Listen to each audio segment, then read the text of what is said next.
Hello, welcome back to the Tyler Heisman Show. Today's going to be a little bit different. I'm going to be putting this video out, the first video ever for YouTube for the Tyler Heisman Show. And I'm on Twitter, I'm on Instagram, but I think it's best that we're on YouTube now.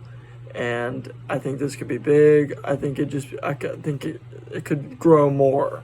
It's easier to go from Twitter and YouTube, and I'm gonna do that. And so today I'm just gonna be talking about, honestly, what the Bears' offseason plans are gonna be, because it's probably going to be the biggest offseason, and it should be the biggest offseason in Bears history. To start us off, I have the utmost faith in Justin Fields, Coach Eberflus, Ryan Poles, and now team president Kevin Warren. I am so excited for the future, and I cannot wait for till after the Super Bowl and the start of this offseason and the future of the Chicago Bears. I'm so excited, words can't even describe. But to get started, so free agency is first. In free agency, some of the key moves that we could bring in are the defensive line, and I'm going to be looking at some of the free agents that are available in this offseason. And one of the things that's interesting about this free agent class is honestly the lack of talent that is available. And players get made available very easily all the time, as in Tyreek Hill and Devontae Adams last year. And there isn't a heavy wide receiver class, but it's interesting to see the types of players and positions are its strengths. So one of the key factors this year, this free agency, is defensive line and defensive tackle.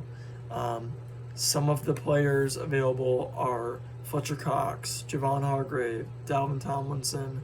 Deron Payne is one that all of us Bears fans want for the Bears. And those are the ones who are... Deron Payne is the youngest one available at 25. Those are the ones that we want, especially Deron Payne. It'd be such an interesting, if he hits the free agent market, the Bears would have a huge shot at signing him, throwing the money at him, and that would foreshadow what they would do in the draft. But Deron Payne's stats this past year had 64 tackles, 12 sacks, and 20 QB hits. That's incredibly better than any of the guys that I just listed on this list. He is one of the best. He is the best defensive tackle in free agency, and another one that we need to look for is defensive end. The ends or the linebackers, whatever you want to call them. This is probably going to focus only on the defensive ends. Let's see. Some of these are Yannick Ngakoue. I probably didn't pronounce that terribly wrong, but Jadeveon Clowney, Larry Ogunjobi, which I don't know if they'll go back to him, Dean Lowry. Some of those guys, they're at least, they're not over the 30 mark yet in age, and bringing in a guy like that, even like a veteran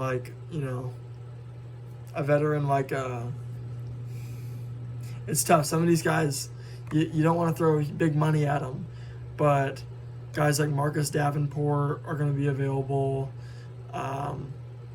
Dante Fowler from the Cowboys, Dante Fowler Jr., who was on the Cowboys. There's Trey Flowers. Some of these guys are just going to become made available, and that could be huge for the Bears. Some linebackers, because folks, the Bears are going to go more on defense than you think in the draft. So repairing some of these in free agency would be a huge help. Off-ball linebackers also another huge need. Some of the players that are going to be being made available: Deion Jones, Devin Bush, Anthony Walker, Aziz Al-Shahir, Tremaine Edmonds from Buffalo. If Buffalo somehow lets him go, I can't imagine, or I can imagine us throwing crap ton of money towards him. He is obviously the best player available, besides maybe Lamont David, but I don't think we're going to go that old. He's 33. He's about to turn 33. But some of these other guys also are heading for agency, like T.J. Edwards and Alex Anzalone from Detroit, and T.J. Edwards from Philadelphia. Leighton Vander Esch is also hidden free agency from Dallas. All those guys are 28, 26, and 28 and 26. Some interesting little nuggets right there. But some of the interesting also ones that I think that we might not cover right away in the draft is the offensive line. Tackle is a big need, or right tackle is a big need. Right tackle is available. Mike McGlinchey from San Francisco will be a free agent. Jawan Taylor from Jacksonville is 25. Some of those guys, there isn't a huge market in free agency, but let's see, at guard, there is a guard, Roger Saffold at 34. I don't know if we want to go that old. Matt Pryor from Indianapolis is 28. He's going into free agency. Some of these guys, are really solid. But now I'm going to talk about the draft, because the draft is the most interesting part. The Bears have the number 1 overall pick. Texans are at 2. Cardinals are at 3. And the Colts are at 4. Now, the Colts GM, Chris Ballard, said, I will do whatever it takes, I think, to get a QB at the top of the draft. Ryan Poles is going to use that leverage to either get a boatload of picks out of the Texans, or a boatload of picks and a player maybe out of the Colts. And staying in that, and obviously he could trade down more with other teams in the top 10, such as the Raiders, potentially the Titans at 11, Panthers at 9, I think it is. But it would be incredible to stay in the top 4, so you can still take that elite pass rusher in Will Anderson or Jalen Carter. In my opinion, it's a win-win with either one of them, but that's the question that we have to ask ourselves with. Do we get Deron Payne in free agency, a defensive tackle? Then you take Will Anderson. Do you not get him in free agency? And do you not get anyone else out of trades, just only picks? Then do you take Jalen Carter? If you take an interesting trade, that it would be a dream scenario, is you trade down the Colts with 4. You take the 4th spot, you take a 2nd rounder, you take a 3rd rounder, a 1st next year, and DeForest Buckner. They're not going to give away, or they might, but they're probably not going to give away any offensive talent. But you ask for DeForest Buckner with that, and a 1st next year when the Colts might not be good, and then you get that high pick at, say, Marvin Harrison Jr. That's looking way far ahead. But say you get DeForest Buckner in a trade with them, then you take Will Anderson too. But say you don't get him, then you take Jalen Carter. It's one of those things where, like I just said, it's a win-win, and it's so incredibly exciting. But the upside is Jalen Carter is a guy who, at the 3 tech and inside position, is a vital and key point to Eberflus's defense.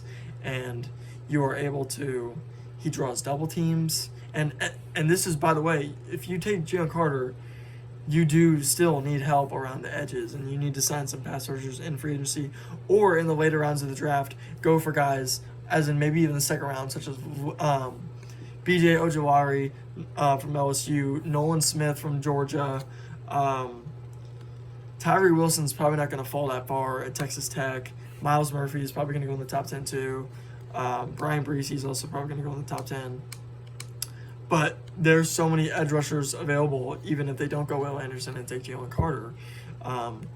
And if we get that 2nd round pick from, we already have a 2nd round pick, but if we get a high 2nd round pick from the Colts, also in a trade, or even with the Texans I don't know if you get 2 firsts for the Texans to go up one spot, but the Texans will at least give a second rounder.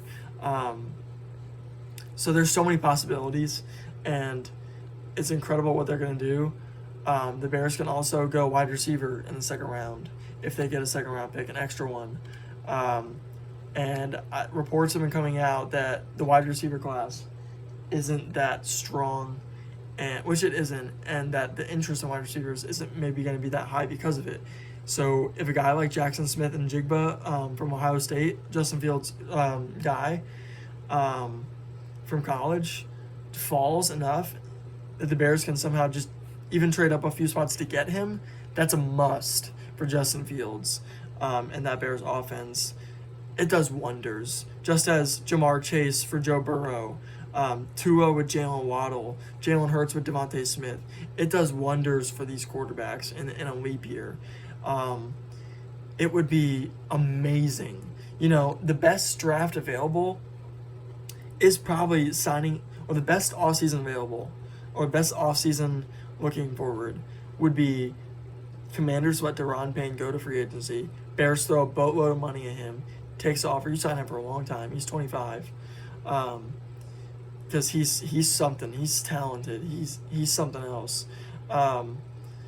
You sign him a defensive tackle. You're able to trade with the Colts and get maybe DeForest Buckner to play the end.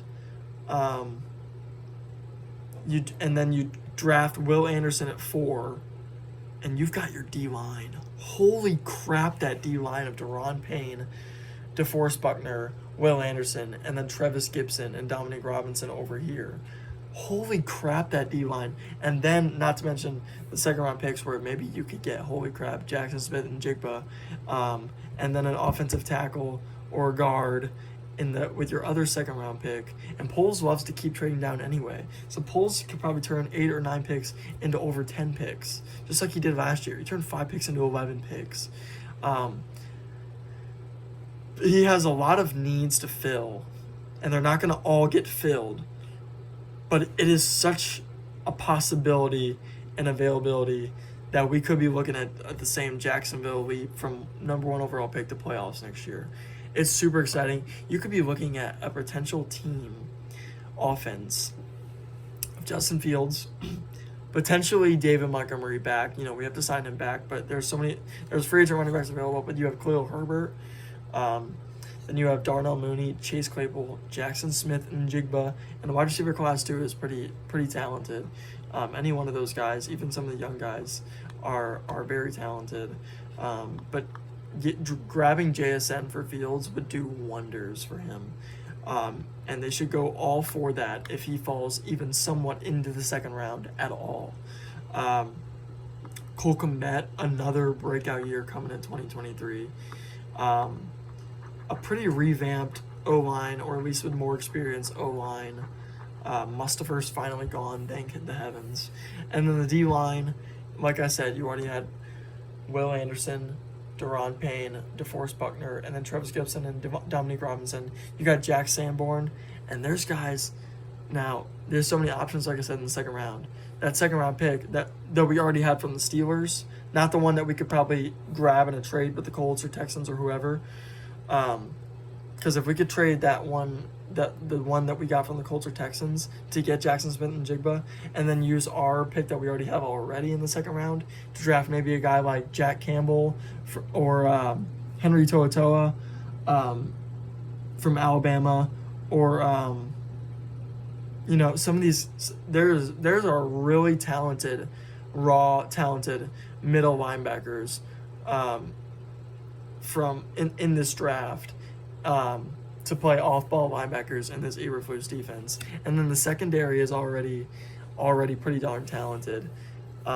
This team, we could be looking at a playoff team in 2023 for the Chicago Bears. I am super excited, and I'm extremely ready for the offseason, and I will be making videos, and I'll be extremely happy at any of these moves because I support them all the way. Anyone needs to get out of their minds that the Bears are going to trade Justin Fields. They're all in on him, and they're going to show it this offseason. I'm so pumped. And, as always, bear down and have a great playoff weekend. If you want to go see, I know you can't skip ahead, and I wish I could make another prediction video, but if you want to go see my predictions for the NFL week divisional round, go to the Tyler Heisman Show Instagram. But from now on, videos are coming out on here on YouTube. Let's go. I'm excited for this. Thank you all for watching.